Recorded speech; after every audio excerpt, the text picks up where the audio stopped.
Welcome back and ting and ting and ting. I'm Mr. Giant, and today we're gonna be watching What Would Beaver Wars. What is it? What's going on with this Beaver Wars here? We're gonna YouTube and simmer and see what that is. In the fantastic school systems of the US, colonization of the New World is often taught in generalizations. Hundreds of years of history summed up as Columbus sailing the ocean, pilgrims, colonies, America, and manifest destiny all the way to the Pacific. When history is so simplified, it's often forgotten just how political colonial America was, centuries before the US was even born. Colonization wasn't just natives versus Europeans, it was tribe versus tribe, European versus European. There was entire political dynamics lost to the span of time. The land was eventually dominated by Europeans, but before then, it was a complex web of intertribal and European relationships, sometimes leading to war and devastation on all fronts. Wars for resources aren't new. If other people have something you don't, and you fight for it, that's a war for resources. In modern day, the first thought that popped in your mind is probably oil. But in 17th century North America, the most valuable resource was fur. Fur was a status symbol, used to make clothing and hats, and to Europeans, it was a must. What fur was the most sought after? Beaver. This trade of fur, however, led to some unforeseen consequences, spurring one people to invade throughout the Great Lakes Wow. region, causing a conflict of truly unknown devastation. The Beaver Wars. Insert joke about certain rodent firing certain anti-tank sniper rifle. What were the Beaver Wars? The Iroquois were the largest force in 17th century New York. They were not one tribe.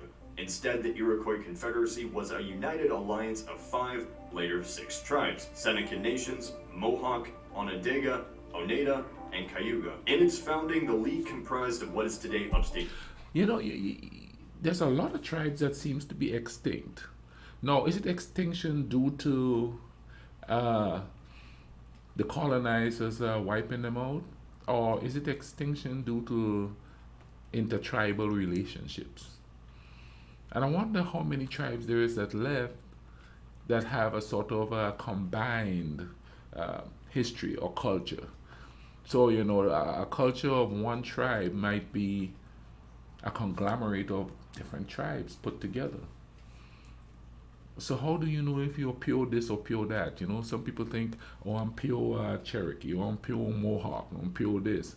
But if, according to this, there was a confederacy, and even if it's how should I put this, a tenuous confederacy, still they're going to intermingle. They're going to be around each other. Somebody's going to fall in love with somebody's daughter, husband, not husband. Well, that too. I mean, that ain't nothing new. You know what I'm saying? But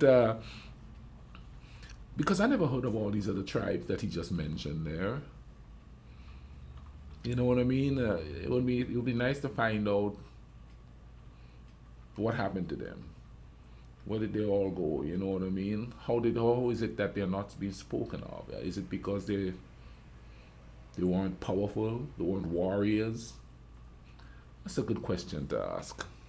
New York, they had a complex legal system, and each tribe played an important part to the survival of the Confederacy. Then, the Europeans came. As those numerous post-apocalyptic movies and games mention, population loss leads to power vacuum. New players come in, and there's less stability for old ones. It's believed Native Americans lost 90% of their population to disease brought by Europeans. Even with the smallpox plague, the Iroquois remained a predominant force. Not a puppet of Europeans, but a decider in regional politics and trade. When Europeans first began to settle North America, New England, Canada, and the Great Lakes didn't offer environments for plantations like in the Caribbean and South America. However, they did offer a new resource: fur pelts. The beaver had nearly been hunted to extinction in Europe, but in the New World, it was plentiful. A whole new market opened up. Who could hunt the beavers? Natives. So began a new relationship between Europeans and native tribes. Natives hunted, sold to Europeans, and would receive metal, jewelry, and weapons in exchange. Europeans made cash back home. The Iroquois, with their increasing power, knew the advantage of this prosperous trade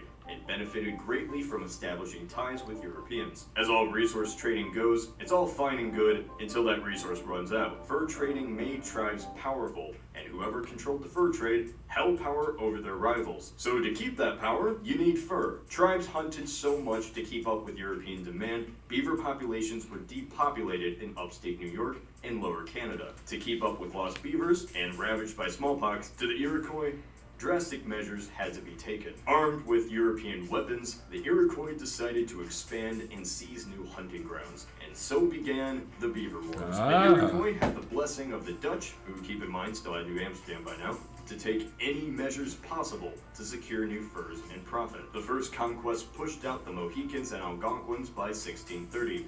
10 years later, confident in their strength, the Iroquois drove out the Huron, who were replaced by the Ottawa. Now, these conquests were not pretty, as war often isn't. War raids were fast, violent attacks. Storm a village, kill and torture the men, then kidnap the women and children. Weapons of use were typically tomahawk, arrows, or guns. And with guns, the Iroquois had an incredible advantage over their enemies. So the Dutch weren't too fond of the French, and the Iroquois weren't too very fond of the allies of the French. So when thousands of Iroquois happened to attack New France with Dutch guns, it was surely a coincidence, right? By the 1650s, the Iroquois began attacking the French directly. If you were a colonist in 1650s Quebec, an Iroquois attack was your worst nightmare.